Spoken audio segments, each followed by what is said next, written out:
하겠습니다. 자, 이제 우리 하나님의 말씀으로 함께 들어갑니다. 오늘 저녁 우리는 베드로전서 4장과 5장이 짧기 때문에 4장과 5장을 오늘 저녁 커버를 하고 베드로전서를 모두 마치고요. 이번 주일부터는 베드로 후서로 우리가 들어가게 되겠습니다. 오늘 말씀의 제목은 면류관 받는 삶을 위하여. 우리가 주님 앞에 서는 날 하나님께서 우리에게 주실 아름다운 면류관을 기대하고 그 면류관을 바라보는 그런 삶을 살아가도록 베드로가 권하고 있는 귀한 말씀을 우리가 함께 배워보도록 하겠습니다. 자, 여러분 성경을 베드로전서 4장으로 펼쳐주시기 바랍니다. 베드로전서 4장이 시작되는 부분에서 베드로는 지난주에 우리가 함께 커버했던 베드로전서 3장의 끝부분의 주제로 4장을 시작하고 있는 것을 봅니다. 네, 우리 지난 시간에 베드로전서 3장 끝부분을 이렇게 배웠어요. 그리스도께서도 단번에 죄를 위하여 죽으사 의인으로서 불의한 자를 대신하셨으니 이는 우리를 하나님 앞으로 인도하려 하심이라. 육체로는 죽임을 당하시고 영으로는 살리심을 받으셨으니. 지난주에 우리가 3장의 끝부분에서 다루었던 예수님의 십자가의 죽으심과 부활, 그 어간에 옥에 있는 영들에게 내려가셔서 이제 구약 시대에 하나님을 믿고 죽은 사람들이 예수님의 십자가의 구속으로 완전한 구속이 올 때까지 낙원에서 대기하고 있었던 그 사람들을 데리고 올라오셨다라고 하는 그런 말씀을 베드로가 하고 있는 에베소서 4장에서 바울이 했던 말씀과 또 맥을 같이 하고 있는, 그래서 이 사후의 세계와 마지막 때에 이루어질 일들에 대한 그림을 우리가 지난 수요일 저녁에 함께 다루었어요. 거기에서부터 베드로는 4장을 시작하려고 하는 거예요. 물은 예수 그리스도께서 부활하심으로 말미암아 이제 너희를 구원하는 표니 곧 세례라. 우리가 세례를 받을 때 베프티즘, 이 세례를 행할 때에 사용하는 물은 예수 그리스도께서 죽으시고 다시 부활하신 그 사실을 우리에게 보여주는 일종의 토큰이다, 표식이다, 그 말입니다.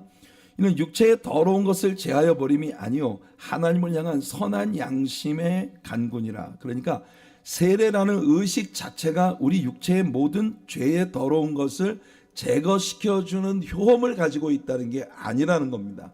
이 말은 다시 말하면 세례가 우리를 구원하는 게 아니라는 거예요. 거꾸로 우리가 예수님을 믿고 구원을 받아 우리 안에 생성되어진 선한 양심이 우리들로 하여금 예수 그리스도를 닮아가는 하나님의 자녀가 되게 만들었다고 하는 사실을 우리가 신뢰하기 때문에 그 믿음을 가지고 세례에 참여함으로써 우리가 구원받은 하나님의 자녀가 되었다고 하는 걸 이제 표시하는 그것이 세례 예식이라는 거예요. 그러니까 세례가 우리를 구원하는 게 아니에요. 구원받았기 때문에 세례에 참여함으로써 내가 구원받은 하나님의 자녀가 되었다고 하는 것을 선포하는 겁니다. 그게 세례의 개념이다. 베드로가 우리에게 그렇게 말하고 있어요. 그래서 예수님은 하늘에 오르사 하나님 우편에 계시니 천사들과 권세들과 능력들이 그에게 복종하느니라. 예수 그리스도의 십자가의 죽으심과 부활이 우리들을 정말 영원히 죽을 수밖에 없는 죄로부터 구원해 주시는 그런 놀라운 역사가 되었다라고 하는 걸 베드로는 3장 끝에서 이야기했고 4장에 들어가면서 바로 그리스도가 받으신 그 고난과 십자가, 그 십자가 이야기로부터 이야기를 풀어가는 겁니다. 그리스도의 십자가, 그리스도의 십자가가 우리에게 가져다 준 선물이 뭐냐? 우리가 죄에 대해서 죽은 자가 되었다. 이게 예수님의 십자가가 우리들에게 주는 선물이고 그 십자가를 믿기에 우리가 받는 세례의 예식이 우리에게 가져다 주는 그리스도의 십자가가 우리에게 준 선물은 이 세례를 통해서 우리의 옛사람 그리고 우리의 육체 이것이 다 죽었다. 물속에다 장사 지내졌다. 그러니까 베드로는요, 바로 이 이야기로부터 시작을 해서 우리의 옛사람이 죄에 대하여 완전히 죽은 자가 되었다. 여기서부터 사장을 시작하는 겁니다. 그리스도께서 이미 육체의 고난을 받으셨으니, 육체의 고난을 받으셨다는 건 예수님이 십자가 지셨다는 겁니다. 예수님이 십자가를 지셨기 때문에 그 십자가가 우리에게 가져다 준 게 뭐냐? 너희도 같은 마음으로, 베드로가 말했죠. 선한 양심이 예수 그리스도를 향해 나아가는 표식이다. 우리도 같은 마음으로 갑옷을 삼아야 한다. 이는 육체의 고난을 받은 자는 죄를 그쳤음이니. 다시 말하면 육체의 고난을 받았다는 것은 세례에 참여한 자예요. 예수님의 고난의 십자가에 함께 동참한 자들, 즉 예수를 믿는 사람은 십자가 위에 못 박혀 죽으신 예수 그리스도의 고난으로 말미암아 죄에 대해서 죽은 자가 되었다. 이 이야기를 하는 겁니다. 그래서 우리는 죄에 대해 이미 죽은 마음을 가지는 자가 돼야 한다. 그것이 내가 예수님을 믿는 자의 표식이다. 이걸 베드로는 얘기하는 겁니다. 다음 절을 보세요. 그리스도가 우리의 죄를 위해서 고난을 받으셨고 죽으셨어요. 그러므로 우리의 마음은 죄에 대해 죽은 마음이 되어야 한다. 빌립보서 2장에서 바울은 예수 그리스도가 자기를 비우고 또 낮은 자리에, 종의 자리에 내려오셔서 사람의 모양으로 죽기까지 복종하셨으니 십자가의 죽으심이라, 그 마음을 우리가 품어야 된다고 베드로가 우리에게 얘기했거든요. 그럴 때 하나님께서 그를 오른손으로 높이사 모든 만민 위에 뛰어난 이름을 주신 예수 그리스도의 죽으심에 우리가 함께 참여하면 예수 그리스도와 함께 하나님이 우리를 정말 구원의 그 높은 자리에 올려주시는 승리에도 우리가 참여하게 된다는 거죠. 이 육체를 입고 살아가는 동안 우리는 누구도요 완전히 무죄한 인간이 될 수는 없습니다. 우리가 예수 그리스도를 믿고 성령의 능력으로 주님을 닮아가는 하나님의 자녀의 자리에 있다 해도 완전히 무죄한 자리에, 우리가 육체 속에 살아가는 동안에는 완전히 무죄한 인간이 될 수는 없어요. 다만 옛날에는 이 죄가 우리를 주장하는, 육체가 나를 컨트롤, 육체가 나의 대장 노릇을 하는 그런 삶을 살았다면 지금은 육체가 아니라 구원받은 나의 영이 나를 이끌어가는 그런 삶을, 그러니까 나를 통제하는, 나를 컨트롤하는 컨트롤 타워가 어디냐 하는 것에 현저한 변화가 일어났다는 겁니다. 그러니까 우리가 예수 믿는다고 우리 완전해지지 못해요. 요즘 우리가 삼손에 대해서 새벽마다 배우고 있는데, 삼손의 스토리를 보면 삼손, 우리가 예수를 처음 믿을 때 삼손은 우리들에게 영웅이었거든요. 근데 그 영웅이었던 삼손의 삶의 디테일을 들여다보니까 그 삼손의 모습이 정말 부끄럽게 그지없는, 아직도 변화되어가는 과정 가운데 있는 우리들의 모습을 너무나 많이 닮아 있다는 사실을 우리가 지금 배워가고 있잖아요. 그죠? 그래서 우리가 주님 앞에 서는 날까지 우리가 완전해지지는 못하겠지만 우리의 성화의 과정이 굉장히 느린 속도로 아주 고통스러운 과정으로 이루어져 가고 있는 그런 우리들이지만, 옛 본성이 하루아침에 완전히 사라지지는 않지만 그것이 우리 인격 속에 남아 우리를 자주 괴롭히지만, 여전히 우리는 예수 그리스도가 나의 왕이 되시는, 그리스도가 왕노릇하시고 그리스도 안에서 변화받은 우리의 선한 양심이 나를 컨트롤해가는 그런 변화가 일어났다는 겁니다. 갈라디아서 2장 20절에서 내가 그리스도와 함께 십자가에 못 박혔나니 그런즉 이제는 내가 산 것이 아니요 오직 내 안에 예수께서 사신 것이라. 그러므로 이제 내가 육체 가운데 사는 것은 나를 위해 자기 몸을 버리신 하나님의 아들을 믿는 믿음 안에서 살아가는 것이라는 그 구도의 변화가 우리 안에 일어나게 되었다는 거예요. 그래서 2절에서 그 후로는 우리가 예수를 믿고 난 다음에는 다시 사람의 정욕을 따르지 않고 하나님의 뜻을 따라 육체의 남은 때를 살게 하려 함이라. 그러니까 우리는 우리 안에 있는 생성되어진 선한 양심이 사람의 정욕이 아닌 하나님의 뜻을 따라가려고 하는 몸부림을 우리 안에 가지는 그런 생을 시작하게 되었다는 게 베드로의 말씀이에요. 참 감사하죠, 여러분.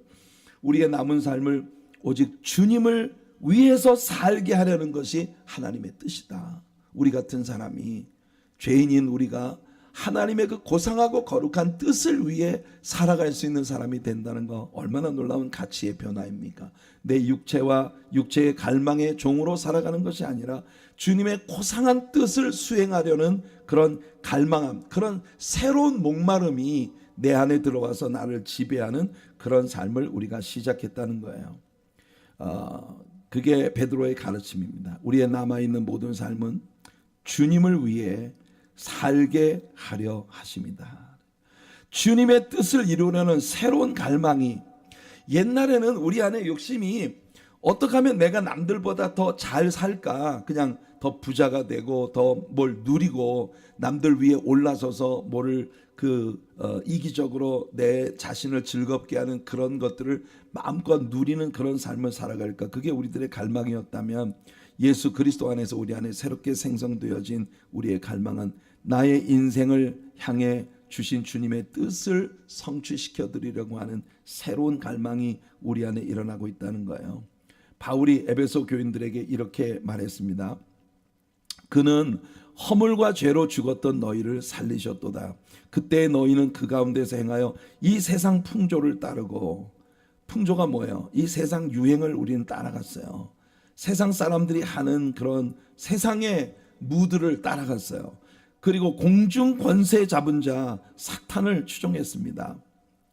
예, 그게 우리들의 옛 삶이에요. 우리들의 old nature, 우리들의 옛 본성은 곧 지금 불순종의 아들들 가운데 역사하는 영, 즉 사탄을 추종하는 그런 삶을 살았다는 겁니다. 전에는 우리도 다 그 가운데서 우리 육체의 욕심을 따라 지내며 오직 육체의 욕심이 나를 컨트롤해가는 그런 능력이었다는 거예요. 그래서 늘 육체와 마음에 원하는 것을 하며 다른 이들과 같이 본질상 진노의 자녀였더니 긍휼이 풍성하신 하나님이 우리를 사랑하신 그 큰 사랑을 인하여 허물로 죽은 우리를 그리스도와 함께 살리셨고, 우리는 본질상 진노의 자녀였으므로 여러분, 사망이 기정사실화되어진 그런 존재로, 우리는 사망을 향해서 가는 그런 존재였단 말이죠. 그런데 예수 그리스도와 함께 허물로 죽은 우리를 예수 그리스도와 함께 살리셨다. 아까 말씀드린 것처럼 3장의 끝부분에서 이야기한 것 같이 예수님 십자가에 죽으시고 난 다음에 절망적인 그 사망의 구렁텅이에 있었던 사람들을 주님이 다 데리고 올라가셨다. 우리에게 구원을 가져다 주신 그런 놀라운 하나님의 사랑을 바울도 이렇게 이야기를 하고 있는 거예요.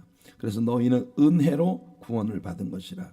여러분, 우리들 중에 어느 누구도 우리들 자신의 어떤 공로, 우리 자신의 어떤 공로나 우리의 노력으로 우리가 구원을 받은 사람이 아무도 없어요. 우리는 오직 하나님의 은혜로, Only by grace can we enter. Only by grace can we stand. 오직 주님의 은혜로만 우리가 주님 앞에 들어갈 수 있고 주님 앞에 설 수 있다는 것을 우리는 찬양을 통해서 고백합니다.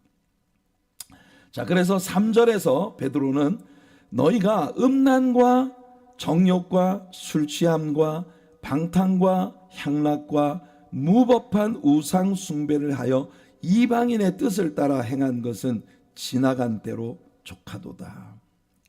우리가 이런 육체가 우리를 컨트롤하는 그런 삶을 살았던 것은 이제 지나간 과거로 충분하다. 그러니까 더 이상 이런 육체가 나를 지배하는 그런 삶 속에 우리가 머물러 있어서는 안 된다는 거예요. 육체가 우리를 드라이브할 때 우리가 행할 수밖에 없었던 일들을 베드로는 여기에 리스트업하고 있는 것입니다. 음란과 정욕과 술취함과 방탕과 향락과 무법한 우상 숭배의 삶. 그래서 4절을 보면 이러므로 너희가 그들과 함께 극한 방탕에 다름질하지 아니하는 것을 그들이 이상히 여겨 비방하나. 예수를 믿으면 제일 먼저 나타나는 변화가 네거티브한 변화라고 했어요. 무엇을 안 하는 거, 옛날에 하던 것들을 이제 안 하게 되었다는 거. 그래서 여러분 예수를 믿으면 제일 두드러지게 나타나는 게 뭐냐? 여러분들의 옛날 친구들이 싫어합니다. 여러분들 옛날 친구들이 아이 저 친구 사람이 변하면 죽는데 사람이 변하면 죽는다는데 왜 이상한 짓을 해? 갑자기 교회 다니고 갑자기 성경을 배우고 갑자기 뭐 입만 열면 예수 이야기를 하고 입만 열면 목사님 설교 이야기를 하고 이런 삶의 변화가 일어나는 거. 그래서 사람들이 여러분들을 이상하게 여기고 비방거리가 되어지는 그런 현상이 반드시 먼저 나타난다는 거예요. 그들이 산자와 죽은 자를 심판하기로 예비하신 이에게 즉 하나님께 사실대로 고하리라. 여러분 우리가 세상 사람들로부터는 비방을 받지만 그러나 산자와 죽은 자를 심판하기로 예비하신 이에게 모든 사람들이 하나님 앞에 다 고백을 하게 됩니다. 크리스천들은 그리스도의 상급 주시는 심판대 즉 베마 씰 베마 씰 상급 주시는 심판대로 나아갈 것이고 그리고 믿지 않는 사람 예수 없는 사람들은요 the great white throne Great White Throne, 백보좌, 크고 흰 보좌 앞에 나간다. 그러니까 여러분 이 세상을 산 모든 인류는요 반드시 하나님을 한번 만나야 합니다. 그런데 예수를 믿는 사람들은 벌써 예수를 믿기 때문에 하나님의 아들을 믿기 때문에 심판을 받지 아니하는 것이요. 그래서 예수를 믿는 우리들은요 심판을 받을 필요가 없어졌어요. 그래서 우리는 베마시 바로 예수를 믿는 우리들이 믿음 안에서 행한 모든 일들을 주님이 평가하시는 이건 상급을 주시는 심판대 앞에 나가는 거예요. 면류관을 받아쓰기 위해 우리가 주님 앞에 상급을 받기 위해서 베마시스로 우리가 나아갑니다. 그러나 크고 흰 보좌 앞으로 불려가는 사람들은 그 앞에 어린 양의 생명책이 있어요. 그 어린 양의 생명책에 그들이 농명되지 못했다는 것을 하나님이 선언하시고 그렇기 때문에 그 앞에 또 다른 책이 있어요. 그 사람이 일생 살면서 행했던 모든 행위대로 그 사람을 심판하는 행위의 책이 펼쳐지면서 여러분 인간은 율법의 적용을 받으면 아무도 살아남을 자가 없습니다. 오직 주님의 은혜로 우리가 구원을 받은 거예요. 자, 그래서 이를 위하여 죽은 자들에게도 복음이 전파되었으니 이게 지난주에 베드로가 3장의 끝부분에서 얘기했던 겁니다. 이는 육체로는 사람으로 심판을 받으나 영으로는 하나님을 따라 살게 하려 합니다. 그들은 예수님의 십자가 이전의 사람들이기 때문에 그들이 오직 율법의 적용을 따라서 심판을 받았던 사람들이에요. 그런데 그들이 하나님을 믿었거든요. 그래서 그들은 여러분 이 음부의 스올이라고 불리워지는 Heart of the Earth 땅의 중심부로 일컬어지는 그 음부에 내려가 있는데 음부가 두 개의 컴파트먼트로 나뉘어져 있었다. 이 윗부분은 아브라함의 품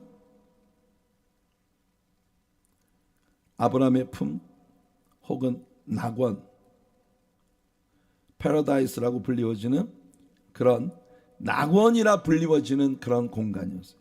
이 아래는요 음부 영어 성경에 보면 hell 이렇게 나옵니다. 근데 이 hell은 아직까지 여러분 백보자의 심판이 끝나고 난 다음에 영원히 꺼지지 않는 lake of fire 그 음부에 영원히 꺼지지 않는 지옥불은 아직 아니에요. 여기는 대기하는 장소입니다. 대기하는 장소. 부자가 여기 들어갔어요. 나사로는 아브라함의 품에 들어갔고 어쩌면요 예수님과 함께 한편에 달렸던 강도 그 사람이 패러다이스라고 하는 곳으로 들어갈 수 있었던 마지막 게스트였을 것이라고 생각을 합니다.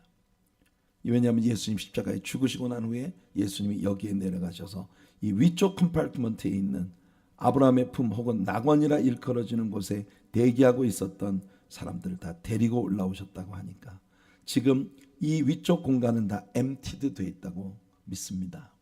이 아래쪽은 still 비즈니스를 계속하고 있는 중이에요. 여러분, 예수를 믿으면 우리는요, 고린도후서 5장에서 바울이 말한 것처럼 지금 우리의 몸 밖으로 나가서 몸은 콜랩스되고, 우리 죽으면 여러분 시체가 다 콜랩스 되잖아요, 그죠? 그러나 내 진정한 본질인 나의 영이 몸 밖으로 나가서 하나님께로부터 사람의 손으로 짓지 않은, 즉 예수님이 우리를 말하신 새 장막을 우리가 입고, 그리고 천국에 올라가서 영원히 주님과 함께 하는 겁니다. 예수님이 공중에 재림하실 때 우리는 예수님의 뒤를 따라 예수님과 함께 공중에 내려와 구원받고 올라오는 성도들과 함께 만나게 될 거예요. 만약 우리가 예수님 재림 전에 죽는다면, 예수님 재림, 내가 죽기 전에 만일 예수님의 재림이 이루어진다면 우리는 공중으로 끌어올려 데살로니가 전서 4장이 말하는 것처럼 공중에서 주님을 영접하게 되는 것이죠. 그러니까 여러분들은요, 영원한 미래가 보장되어진 믿는 신자가 되었다는 겁니다. 얼마나 놀라운 축복이에요. 자, 그리고 7절에 보면 베드로는 이렇게 말합니다. 만물의 마지막이 가까이 왔으니. 베드로는요, 우리보다 약 2000년 전에 살던 사람이에요. 우리보다 2000년 전에 살던 사람이 벌써 만물의 마지막이 가까이 왔다고 얘기를 하고 있습니다. 그러니 우리가 살아가고 있는 오늘의 세계는 이 만물의 마지막에 얼마나 더 가까이 다가와 있는 것일까? 그러므로 베드로는 우리를 권합니다. 정신을 차리고 근신하여, 근신한다는 말은 삼가 조심한다. 삼가 조심한다. 그리고 기도해라. 이것이 말세를 만난 성도들이 걸어가야 할 길이라고 하는 걸 베드로는 우리에게 가르치고 있어요. 그러니까 여러분, 제가 늘 말세에 대한 이야기가 나올 때마다 여러분들에게 얘기합니다만, 주께서 속히 오시리라 하는 믿음으로, 어느 세대의 사람이든지 주께서 속히 오신다는 믿음으로 깨어 있기를 원하는 게 하나님의 뜻이었다는 말입니다.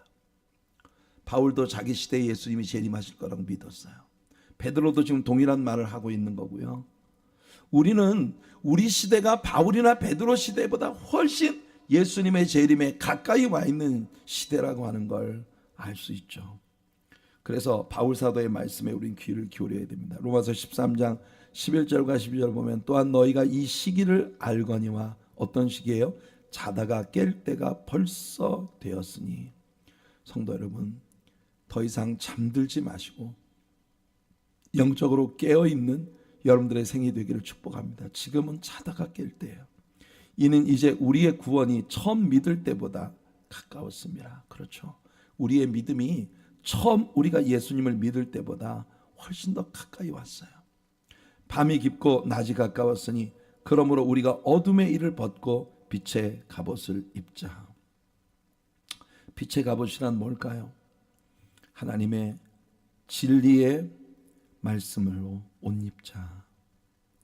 그래서 우리가 하나님 말씀을 이렇게 열심히 배우는 겁니다. 지금은 하나님의 말씀의 옷을 입어야 할 때예요. 자, 베드로전서 4장 8절로 11절까지 말씀입니다. 무엇보다 뜨겁게 우리가 빛의 갑옷을 입는 신자로서 무엇보다 뜨겁게 서로 사랑할지니 사랑은 허다한 죄를 덮느니라. 여러분, 우리 공동체 안에서 늘 사랑이 나타나는 그런 공동체가 되기를 원합니다. 교회에 새로 나오는 지체들이 우리 교회에 와서 처음으로 느끼는 것이 뭐냐면, 이 교회는 굉장히 따뜻하다. 우리 교회 성도님들이 굉장히 따뜻하다는 걸 교회에 처음 들어오는 성도님들이 느끼는 그런 교회에 대한 first impression이에요. 첫 인상. 교회가 참 따뜻하다. 너무 행복한 일 아닙니까? 그리고 서로 대접하기를 원망 없이 하고, 서로 이 hospitality, 환대하고 영접하고 사랑으로 섬기는 일, 어떤 원망도 없이, 그리고 각각 은사를 받은 대로 우리는 하나님의 일을 하되 하나님께로부터 부여받은 기프트, 우리가 지난 주일날 바로 이 기프트에 대해서 배웠어요. 그죠? 선물이라고 하는 것. 하나님이 우리를 사랑하시기 때문에, 여러분, 사람이 사랑에 빠지면 제일 먼저 나타나는 게 뭐냐면 나에게 가장 좋은 것을 상대방에게 주고 싶은 마음이죠. 주고 싶은 마음. 이게 사랑이에요. 사랑이 싹 트면 모든 그냥 다 퍼주고 싶어요. 다 내가 가진 제일 좋은 거, 제일 소중한 거, 귀한 거, 그걸 그냥 다 주고 싶은 겁니다. 그래서 하나님도 우리를 사랑하시기 때문에 우리에게 하나님께 제일 좋은 거를 그냥 다 주셨어요. 하나님께서 하나님께 제일 좋은 거, 하나님이 제일 귀히 여기시고 사랑하시는 게 뭐냐면 바로 예수 그리스도예요. 예수 그리스도를 하나님은 우리들에게 선물로 주셨다. 예수 그리스도와 함께 이 모든 것을 우리에게 은사로 주지 아니하시겠느냐? 여러분, 그리스도와 함께 이 모든 성령의 은사들을 우리들에게 선물로 주셨습니다. 그래서 하나님의 여러 가지 은혜를 맡은 선한 청지기 같이 우리는 다 주님의 은사를 받은 선한 청지기들이다. 그래서 그 청지기의 마음으로 서로 봉사하는 그런 우리가 돼야 한다.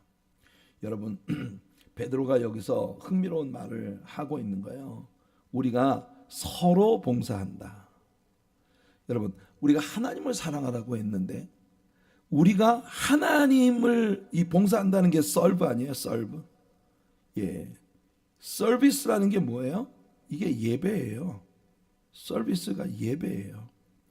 그러니까 우리 신자들의 생애의 마지막 꽃은 예배거든요. 하나님을 기쁘시게 하는 삶, 하나님을 기쁘시게 하는 예배. 그런데 그 예배에 아주 중요한 용사가 뭐냐? 아주 중요한 요소가 뭐냐면 서로 봉사하는 거예요. 서로를 섬겨주고 서로를 높여주고 격려해주고 토닥거려주고 치유해주고 회복시켜주고 우리가 서로에게 이런 사랑을 베푸는 일이 바로 여러분 정말 이 하나님을 기쁘시게 해드리는 예배자의 삶이다. 우리가 하나님과 나와의 수식적인 관계만 생각하고 하나님께만 잘 보이면 되는 게 아니에요. 우리 하나님이 진짜 기뻐하시는 게 뭐냐면 우리가 서로 봉사하고 섬기는 겁니다. 우리 에베소서 5장에서 바울 사도가 예배에 대해 말할 때도 그 예배가 speaking to one another, 우리들 서로에게 우리가 시와 찬미와 신령한 노래들로 서로 대화하는 거, 그걸 우리 하나님이 기쁘게 받으시는 신령한 산 제사라는 거예요. 술 취하지 말라, 이는 방탕한 것이니 성령의 충만을 받으라. 그 성령의 충만한 삶의 모델을 바울이 우리에게 제시해 준 게 그겁니다. Speaking to one another in hymns and psalms and spiritual songs. 찬양, 찬미와 시와 또 영적인 노래들, 그런 노래들로 우리 서로에게, 이 베드로도 우리들에게 말했어요. 서로 봉사해라. 우리 신자들 상호 간에 서로를 서브하는 것이 하나님을 예배하는 것으로 간주되고 있다는 것이 우리들에게 매우 흥미로운 일이에요. 고린도전서 4장 7절을 보면, 고린도전서 4장 7절을 보면 바울 사도가 누가 너희를 남달리 구별하였느냐? 내게 있는 것 중에 받지 아니한 것이 무엇이냐? 너희가 받았다면 어찌하여 받지 아니한 것처럼 자랑하느냐? 우리가 섬겨도 자랑할 게 없는 게, 보세요. 누군가가 뭔가를 말하려고 한다면 하나님의 말씀을 하는 것 같이 하고, 우리 지난 주일날 배웠습니다. 이 하나님의 말씀이 뭐냐면 헬라어로 로기아예요. 로기아. 이 로기아라고 하는 말이 가진 의미가 뭐냐면 이게 신탁이에요. 신탁. Oracle of Delphi. 델피의 오라클처럼 히랍 신화에 보면 신들이 사람에게 말을 하기 위해 이 델피에 이 신탁을 받은 자를 세워서 그를 통해 신들이 사람에게 말을 전했다. 베드로가 지금 하고 있는 말은요, 마치 히랍 신화에 나오는 그 Oracle of Delphi, 델피의 오라클처럼 누구든지 뭔가를 말하려고 한다면 하나님이 너의 입에 넣어주신 말씀을 하는 것처럼 말해라. 지금 우리가 서로에게 봉사하는 것들을 지금 디테일을 우리에게 얘기해 주는 거거든요. 누가 봉사를 하려고 한다면 내가 하는 게 아니라 하나님의 공급하시는 힘으로 하는 것처럼 하라는 겁니다. 왜? 이는 범사라는 게 뭐예요? 판토테, 모든 일들, 우리의 모든 일들 속에서 예수 그리스도로 말미암아 하나님이 영광을 받으시게 하려 함이니. 보세요, 우리가 상호간에 우리의 대화, 서로를 섬기는 일, 서로를 설부하는 일, 이런 모든 것들이 다 하나님께 영광을 돌리는 일로 간주되고 있다는 것이 베드로의 가르침이에요. 그래서 우리가 그런 삶을 통해 그에게 영광과 권능이 세세 무궁하도록 있느니라. 아멘. As we gaze on your kingly brightness, 하나님의 그 왕되심의 밝은 빛을 우리가 바라볼 때에 So our faces display your likeness. 예수 그리스도를 닮은 그 아름다운 모습을 세상 사람들에게 디스플레이하게 되어지는 이런 변화. 이 변화가 우리 Shine Jesus Shine이라는 찬양의 가사가 그거예요. 우리들의 얼굴이 주님의 모습을 세상 사람들에게 보여주는 것. 우리가 이런 자리까지 나아갈 수 있게 되기를 바랍니다. 아까 제가 인용했던 고린도전서 4장 7절에요. 누가 너를 남달리 구별하였느냐? 내게 있는 것 중에 받지 아니한 것이 무엇이냐? 없다 이거예요. 우리에게 좋은 것이 있다면 그건 다 주님께로부터 받은 것이다. 받았다면 어찌하여 네가 누구한테 받지 않고 네 스스로 받지 않았다는 건 뭐냐면 너의 스스로의 힘으로 아니면 스스로의 어떤 능력으로 이 일을 한 것처럼, 너의 그 스스로의 능력으로 이 일을 한 것처럼 왜 자랑하느냐? 그러니까 우리는요 아무것도 자랑할 게 없는 사람이에요. 만일 우리에게서 좋은 것이 있다면, 바울과 바나바가 루스드라에 들어갔습니다. 바울과 바나바를 사람들이 숭배하려고 하는 거예요. 왜냐하면 그 저작거리에서 안진뱅이 된 자를 바울과 바나바가 일으켰거든요. 그 일을 보고 이 루스드라의 사람들이 전부 나와가지고 화관을 들고 송아지를 끌고 와서 바울과 바나바를 숭배하려고 하니까 바울과 바나바가 옷을 잡아찢으며 그들에게 말했습니다. 너희들이 이런 일을 하지 말라고 우리가 너희들에게 이 복음을 전하는 것인데 어찌하여 우리를 이렇게 주목하고 왜 우리들에게 영광을 돌리려고 하느냐? 너희들의 눈앞에서 벌어진 모든 선한 일들은 다 주님이 행하신 일이다. 성전 미문에 앉았던 안진뱅이를 일으킨 사건 이후에 베드로도 똑같은 말을 했어요. 형제들아, 왜 우리를 주목하여 바라보느냐? 우리 개인의 능력과 경건으로 이 일을 행한 것처럼 왜 우리를 바라보느냐? 너희가 십자가에 못 박아 죽인 예수, 그를 하나님이 다시 살리셔서 그가 우리들에게 주신 약속대로 보혜사 성령을 우리에게 보내주시고 그 성령의 능력과 그 아들 예수 그리스도를 믿는 그 믿음이 너희가 너무나 잘 알고 있는 이 안진뱅이를 일으킨 것이다 라고 말했어요. 여러분, 우리가 크리스천으로 세상을 살아가면서요, 우리가 입만 열면 우리 입에서 나오는 것이 바로 이런 자랑뿐인 그런 우리들이 되기를 간절히 바랍니다.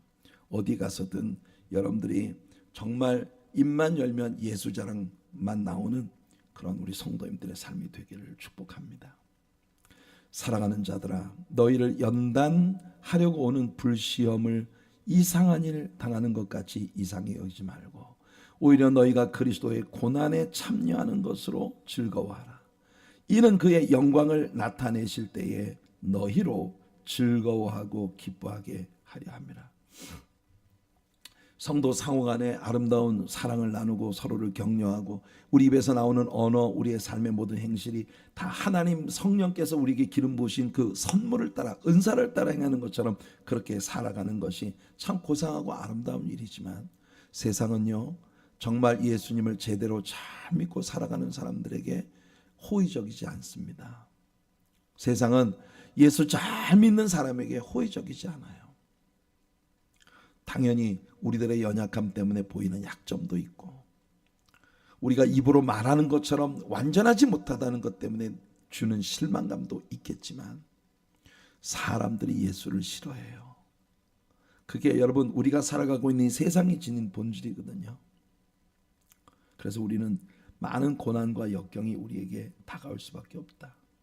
베드로는요 이렇게 가르치기만 할 뿐 아니라 실제로 불시험 당할 때 이상한 일 여기는 것처럼 이상히 여기지 않고 그리스도의 고난에 참여할 수 있다는 것으로 즐거워하라고 하는 베드로의 가르침은 사실은 베드로 자신의 삶에서부터 나온 겁니다. 우리가 사도행전에서 베드로와 요한이 산헤드린에 끌려가 고문을 받고 위협을 받고 나오는데 그들이 이런 고난을, 예수님의 이름을 위해 이런 고난을 받기에 합당한 자로 우리가 여겨졌다는 사실에 감사하면서 공의 앞을 떠났다고 말합니다. 바울도 이런 부분에서 베드로와 같은 사고를 가지고 있었다는 걸 우리는 압니다. 너희가 그리스도의 이름으로 치욕을 당하면 복 있는 자로다. 영광의 영 곧 하나님의 영이 너희 위에 계심이라. 예수님도 산상설교에서 같은 말씀을 하셨잖아요. 너희가 내 이름을 위하여 고난을 받으면 복 있는 자니 기뻐하고 즐거워해라. 너희 앞에 있는 모든 선지자들이 이런 일을 겪었다고 말씀하셨습니다. 바울은요, 로마서 8장 18절에서 생각컨대 현재의 고난은 장차 우리에게 나타날 영광과 비교할 수 없도다. 지금 우리가 받는 고난이 되게 극심해도 지금 받는 이 고난이 우리가 아버지 앞에 섰을 때 받게 될 그 영광과 비교할 수 없는 별거 아니라는 거예요. 주님 앞에 서보면 우리는 모든 아픔을 다 잊게 될 겁니다. 그래서 우리가 잠시 받는 환난에 경한 것, 경한 게 뭐예요? 가벼운. 우리가 지금 이 세상에서 받는 환난은요, 다 가벼운 것이에요. 지극히 크고 영원한 영광에 중한 것이 뭐예요? 크고 무거운 것이에요. 우리가 받게 될 영광의 무게와 이 세상에서 우리가 예수를 믿음으로 말미암아 받는 환난의 가벼움, 견줄 수 없는 것이라는 걸 우리에게 얘기해 주고 있는 것입니다. 자, 베드로전서 4장 15절로 들어갑니다. 너희 중에 누구든지 살인이나 도둑질이나 악행이나 남의 일을 간섭하는 자로 고난을 받지 말려니와 만일 그리스도인으로 고난을 받으면 부끄러워하지 말고 도리어 그 이름으로 하나님께 영광을 돌리라. 자, 베드로는요, 우리가 하지 말아야 할 일들의 리스트를 우리에게 지금 들려주는데, 첫째 살인, 도둑질, 악행, 사실 우리가요 어마어마하게 생각하는 일들 아니겠습니까? 살인이나 도둑질이나 악행이나, 오늘 우리가 살아가고 있는 세상은 이런 일들이 막 너무 다반사로 벌어지고 있는 그런 세상을 우리가 살아가고 있는데, 이렇게 어마어마한 범죄의 리스트에 뭐가 붙어 있나 보세요. 남의 일을 간섭하는 자, 남의 일을 간섭하는 자로서 고난을 받지 말아라. 그러니까 살인하는 자, 도둑질하는 자, 악행하는 자에겐 분명히 그것에 대한 심판의 고난이 기다리고 있어요. 그런데 그것만큼이나 하나님이 중하게 여기시는 게 뭐냐? 남의 일을 간섭하는 자입니다. 이 남의 일을 간섭한다는 것이 헬라 원어에 보면은 굉장히 재미있는 말이에요. 이게 알로트리 에피스코포스입니다. 에피스코포스. 자, 이 말은 알로트리오스라고 하는 말. 여러분, 우리가 알로스 파라클레토스, 다른 보혜사라고 말할 때 그 다른이라는 뜻을 가진 헬라어에 다르다라고 하는 의미를 가진 두 개의 형용사가 있다고 했어요. 그게 첫째가 뭐냐면 지금 여기 나온 알로스입니다. 알로스. 이 알로스라고 하는 단어는 퀄리티가 같아요. 동일한 퀄리티예요. 동일한 퀄리티를 갖고 있는. 그러니까 이게 동일한 퀄리티를 갖고 있는데 다른 존재예요. 그러니까 예수님과 성령 동일한 퀄리티를 가진 하나님이세요. 근데 보혜사를 다른 보혜사라고 말할 때 그 다른이라는 말이. 근데 헬라어에 보면 헤테로스라는 단어가 있습니다.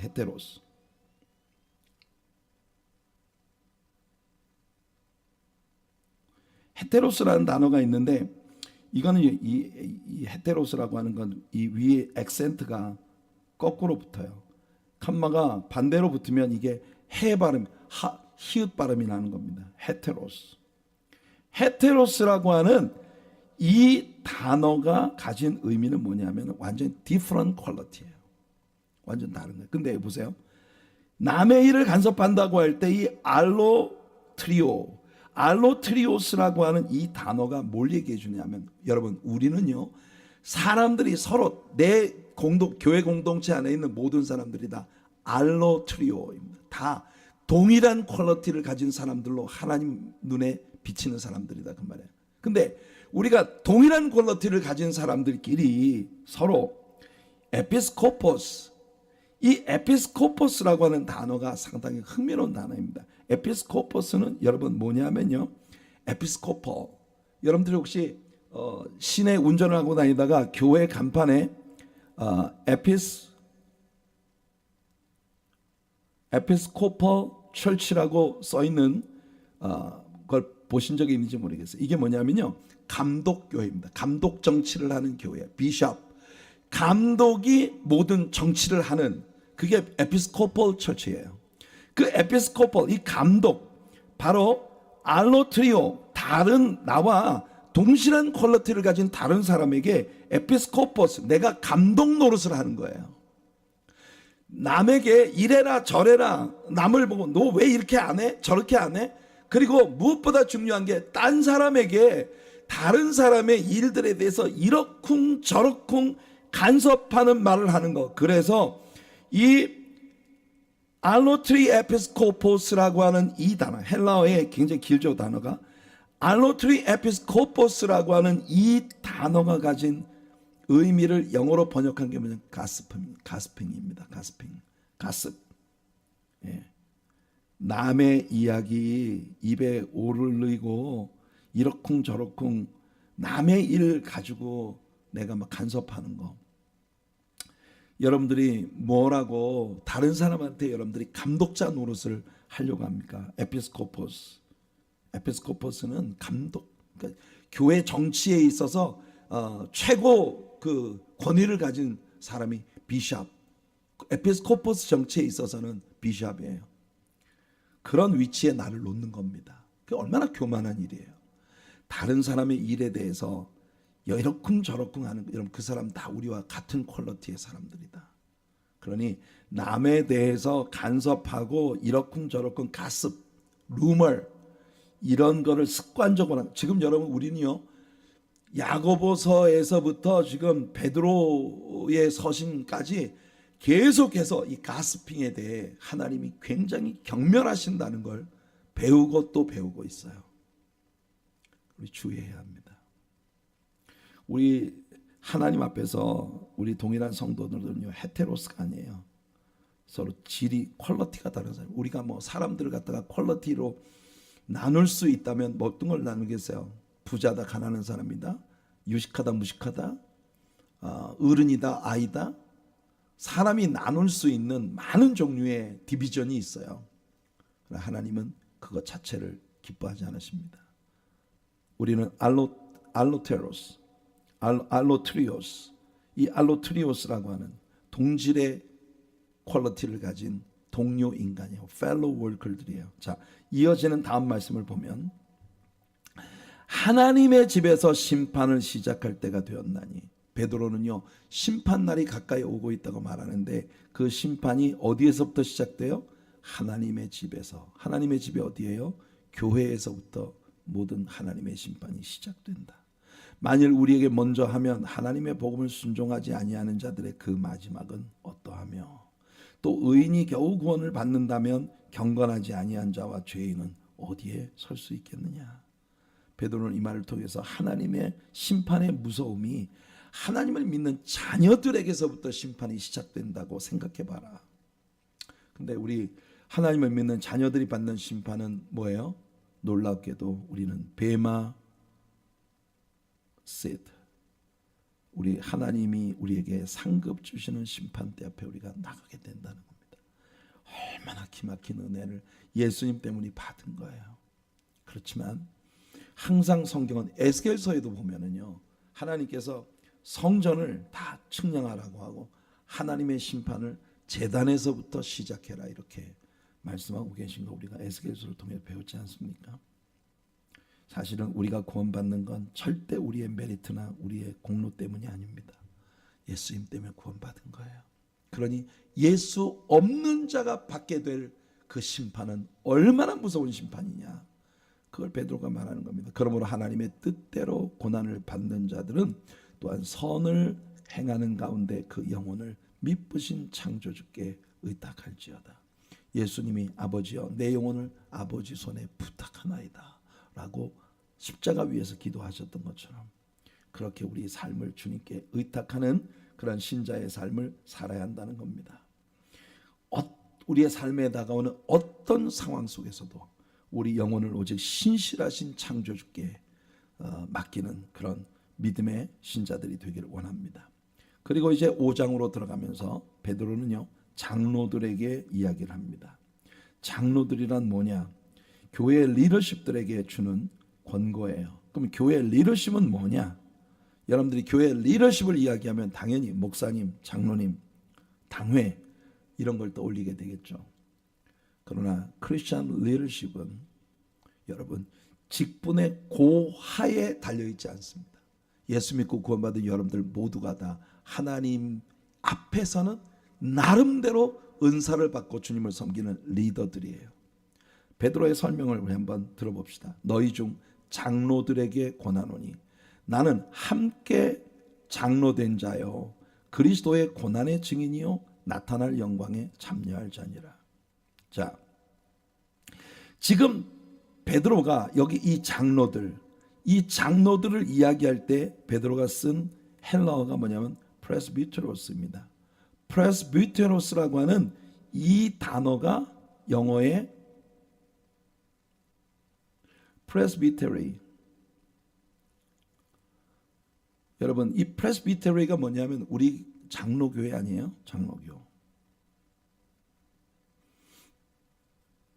장로교. 우리의 교단 이름에 들어가는 이 장로가 헬라어로 프레스비테로스인데 이 여기에서 우리 영어의 프레스비테리, 우리 노회 할 때 프레스비테리라고 하죠. 우리를 프레스비테리안 처치 이렇게 말합니다. 프레스비테리안 처치. 이게 뭐냐면 장로교회예요. 이 장로가 프레스비테리인데 베드로는 자기 자신을 함께 장로된 자라고 말을 했는데 이 말이 sum presbyteros 프레스비테로 동일한 장로인데 sum이라고 하는 이 말은요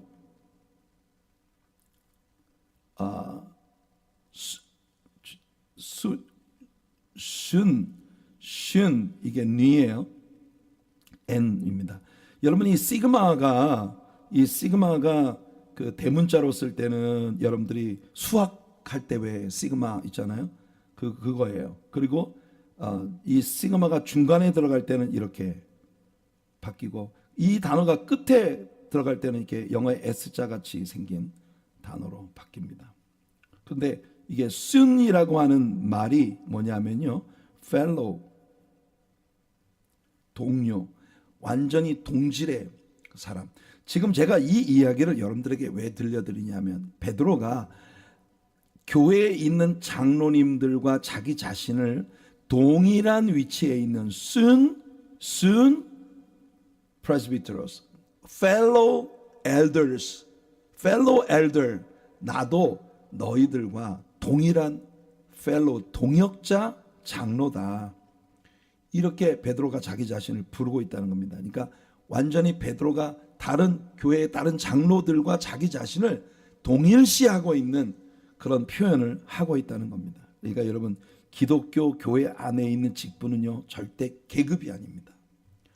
베드로 자신을 교회의 다른 직분보다 더 높은 자로 여기지 않는 베드로의 모습을 우리 여기서 봅니다. 베드로는요 12사도 중에 하나입니다. 예수님을 직접 뵙고 세례 베푸시는 그때부터 여러분 승천하실 때까지 예수님과 동행했던 자들을 아포스톨로스, 주님께 보냄을 받은 사도들이라고 부르거든요. 그 사도들 중에 하나예요. 그런 그가 자기 자신을 교회 안에 장로로 세움받은 모든 교회 리더들보다 더 높을 것이 없는 그런 균등한 리더로 자기 자신을 부르고 있다는 겁니다. 그게 5장을 시작하면서 우리가 먼저 염두에 두어야 할 아주 중요한 이야기예요. 요한복음 17장 5절을 보면 아버지여 창세 전에 내가 아버지와 함께 가졌던 영화로서 지금도 아버지와 함께 나를 영화롭게 하옵소서. 제가 이 구절을 여러분들 읽어드렸나요? 여기. 이 함께 장로된 자로서 그리스도의 고난의 증인이며 나타날 영광에 참여할 자니라. 여기서 베드로는 참여할 자라고 말을 했지만 여러분 이 말의 원래 그 헬라어 원어의 문법적으로 해석을 하면 우리는 그 영광에 이미 참여한 자들이다. 앞으로 나타나게 될 영광에 이미 우리는 참여한 자들이다. 이렇게 말을 하고 있는 겁니다. 문법적으로 그렇게 해석이 되어야 해요. 앞으로 영광에 참여할 것이 아니라 지금 교회를 섬기는 하나님의 사람들로서 우리는 이미 나타나게 될 그 영광에 이미 참여한 자들이다. 이게 베드로의 이야기입니다. 예수님이 대제사장으로서의 기도 가운데 요한복음 17장은 예수님이 대제사장으로의 기도예요. 그죠? 다락방 설교가 끝나고 난 다음에 아버지여 창세전부터 내가 아버지와 함께 가졌던 영화. 예수님이 창세전부터 아버지와 함께 가졌던 그 영화를 지금도 아버지와 함께 나를 영화롭게 하옵소서. 이제 예수님이 십자가를 앞두고 십자가에 못 박혀 죽으실 그 일을 장차 그가 받으실 모든 고난 속에서 이전부터 함께 누렸던 그 영화로 지금 십자가 위에서도 나를 영화롭게 하옵소서라고 예수님이 기도하고 있는 거예요. 여러분 우리 성도들도 모두 그렇게 기도할 수 있습니다.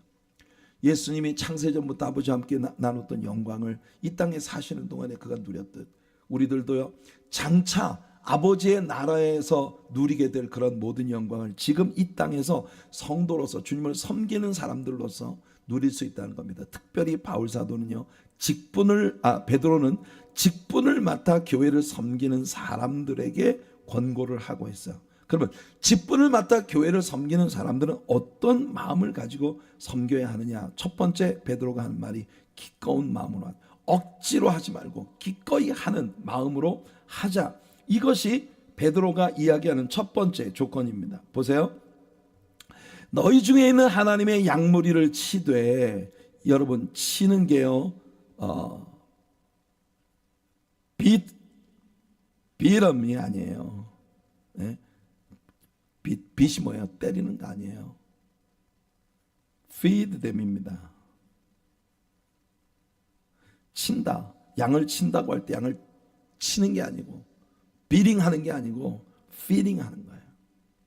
그러니까 하나님의 양무리들은 우리 교회를 섬기는 모든 리더들이 먹여야 할 대상들이다.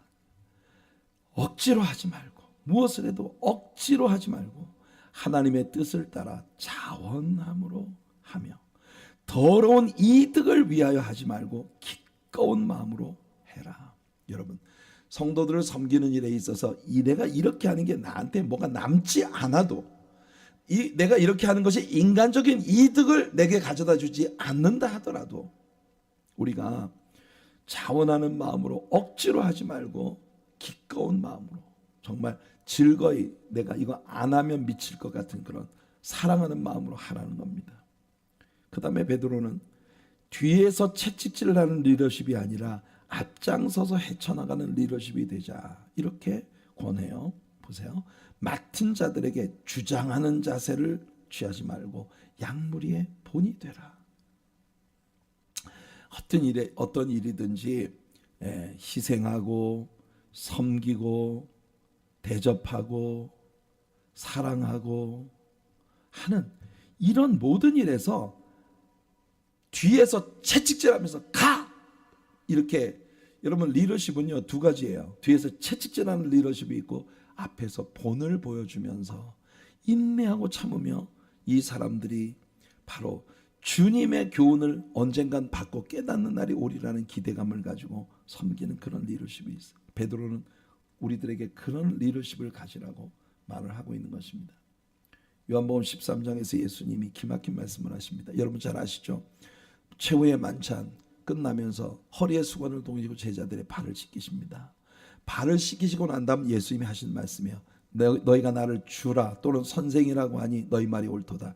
내가 주와 또는 선생이 되어 너희의 발을 씻었으니. 그래, 너희가 나를 주라 부르고 선생이라 부르는데, 랍비라 부르는데, 그런데 너희의 주와 선생이 된 내가 너희들의 발을 씻겼으니 당연히 너희도 서로 발을 씻어주는 것이 옳으니라.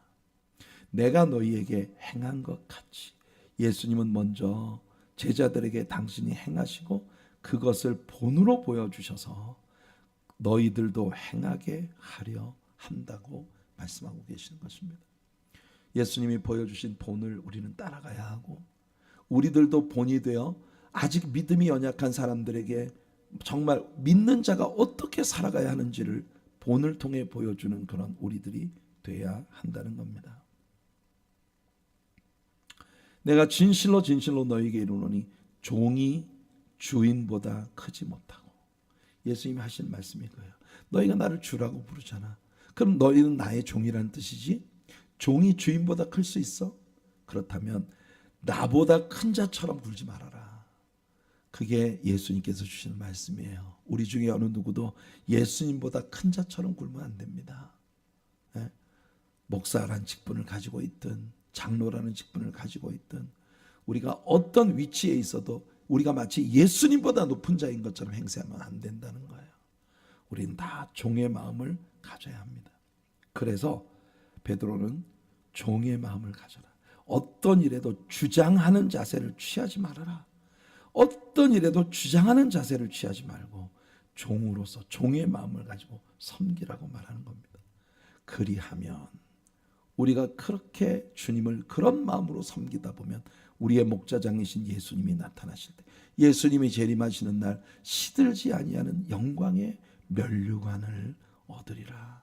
시들지 아니하는 영광의 면류관을 얻으리라. 여러분, 하나님 앞에 면류관 받아 쓰는 거, 여러분이 하나님께 면류관을 받는다 그러면 여러분들이 쉽게 그냥 우리 같은 사람이 무슨 면류관을 써요. 교만하게. 나는 그게 겸손이 아니에요.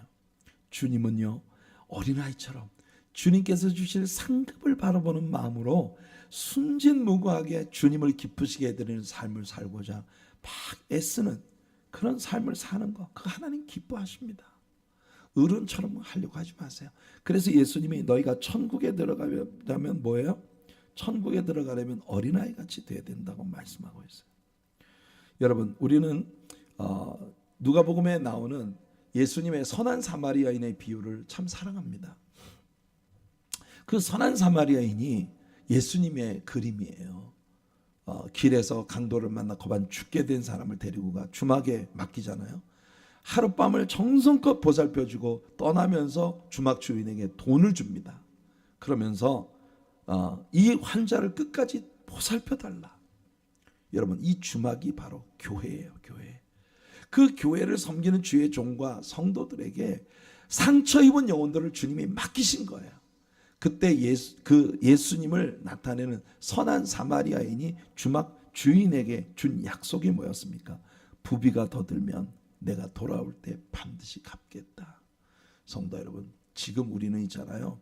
주님을 위해서 희생하고 섬기는, 내 물질을 주님께 드리고 나의 시간을 주님께 드리고 나의 탤런트를 주님께 드리고 모든 나의 소중한 것들을 주님께 바치며 주님을 섬기는 건요, 주님이 돌아오실 때 나에게 갚아주실 빚을 주님께 드리는 거나 마찬가지다.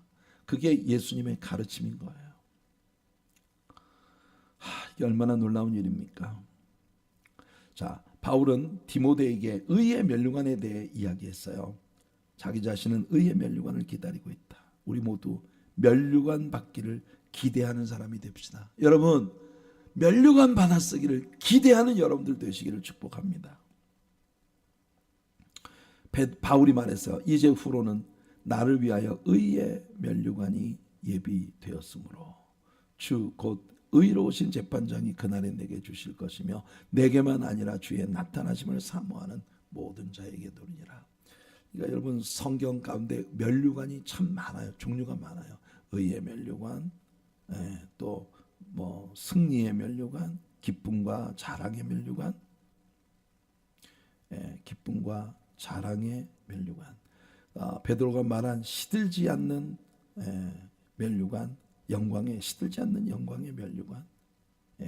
바울이 말한 바울이 의의 면류관. 또 예수님이 말씀하신 죽도록 충성하라. 그리하면 생명의 면류관을 내게 주리라. 많아요. 면류관이 종류가 굉장히 많아요. 이런 면류관들을 주님이 다양하게 우리를 위해 예비하고 계시단 말이에요.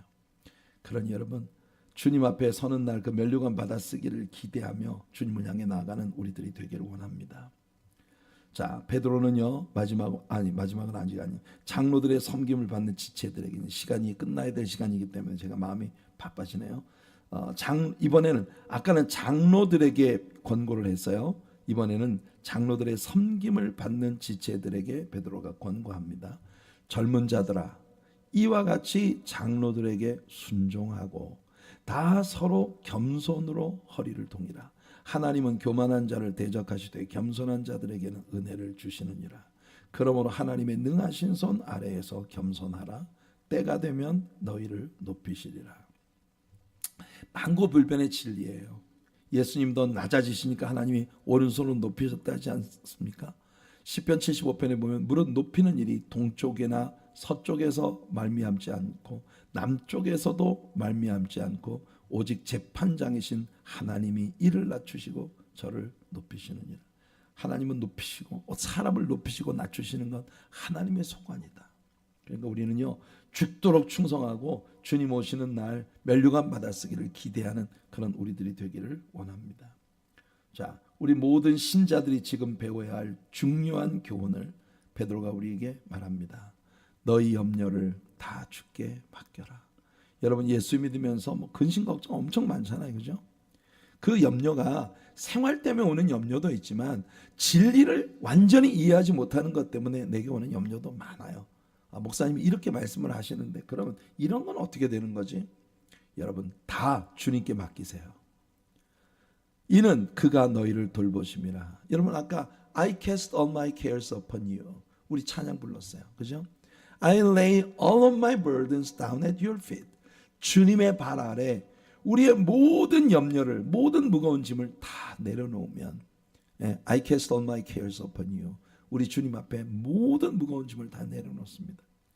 하나님이 책임져 주시겠다고 약속하는 것입니다. 우리는 우리의 생애 자체가 염려로 가득한 삶이에요.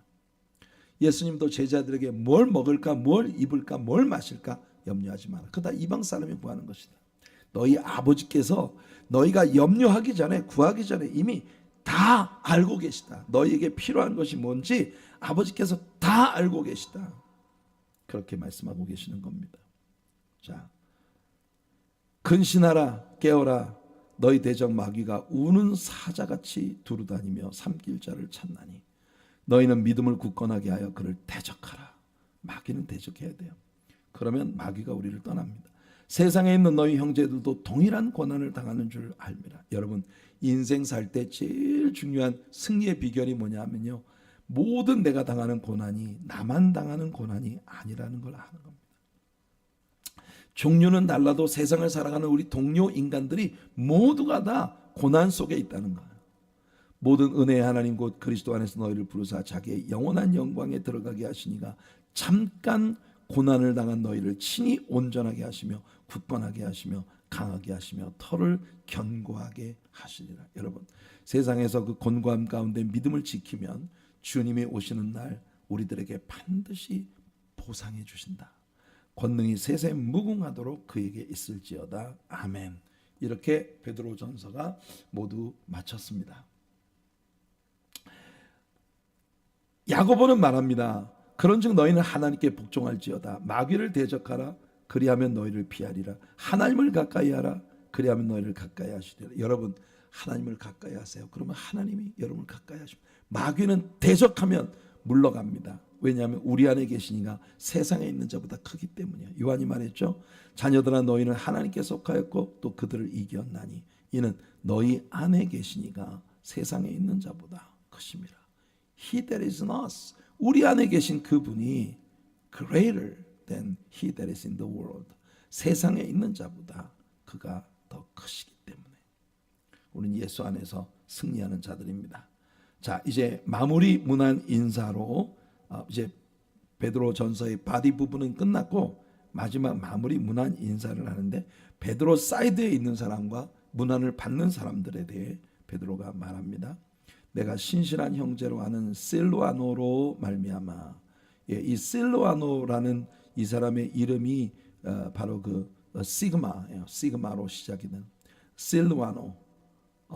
이 실루아노는요 헬라어로 실루아노인데 이 말을 아람 방언 즉 구어체 히브리어로 말을 하면 뭐냐?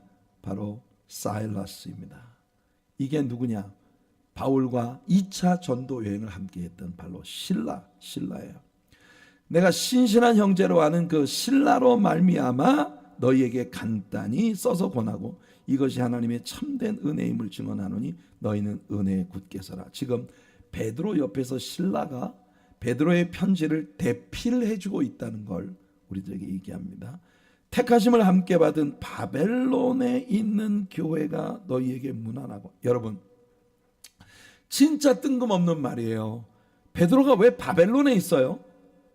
우리는 성경의 역사 가운데 베드로가 바벨론에 있다는 이야기를 들은 적이 없어요. 근데 베드로가 지금 바벨론에 있는 교회가 베드로 사이드에 있는 사람들에 대한 언급에서, 그래서 여러분 신학자들은요 이 베드로가 말하고 있는 바벨론을 로마의 다른 이름으로 바벨론이라는 별명을 불렀다 이렇게 해석을 하는 사람들이 많습니다. 정확지는 않아요. 그러나 학자들이 해석하기를, 왜냐하면 베드로 당시에 이 로마는요 바벨론 제국이 모든 제국들의 머리에 있는 나라 아닙니까? 바벨론으로 호칭되어진 경우가 많이 있었대요. 그래서 베드로가 자기가 지금 로마, 우리가 여러분 기독교에 내려오는 전설에 의하면 베드로가 로마에서 크리스천들을 섬겼던 걸로 우리 알려지고 있잖아요. 코어바디스라는 그 영화에 보면 베드로가 로마를 빠져나가다가 예수님을 만나 코어바디스도 하면 주님 어디로 가시나이까? 주님께서 네가 버리고 나오는 로마에 내가 십자가를 다시 지러 간다. 그 말씀을 듣고 베드로가 돌아가서 십자가에 거꾸로 매달려 순교했다는 거 아닙니까? 그래서 어쨌든 이 바벨론이 로마일 가능성이 많다. 예, 로마일 가능성이 많다. 그리고 내 아들 마가도 그리하느니라. 자, 이 역시 초대교회에 내려오는 전설에 의하면 마가는요 베드로의 영향 아래에서 굉장히 많이 성숙을 했어요. 그래서 사복음서 중에 마가복음이 제일 먼저 쓰여진 복음서입니다.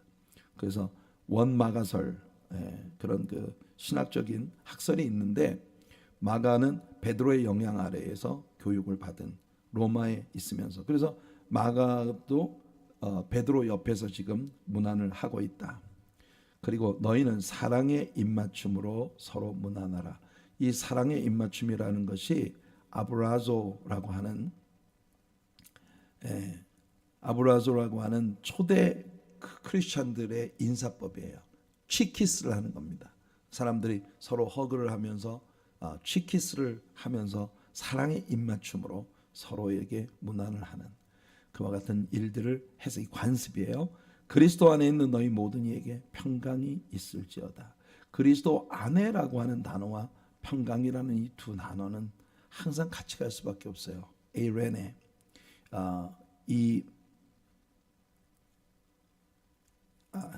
죄송합니다. 에이레네.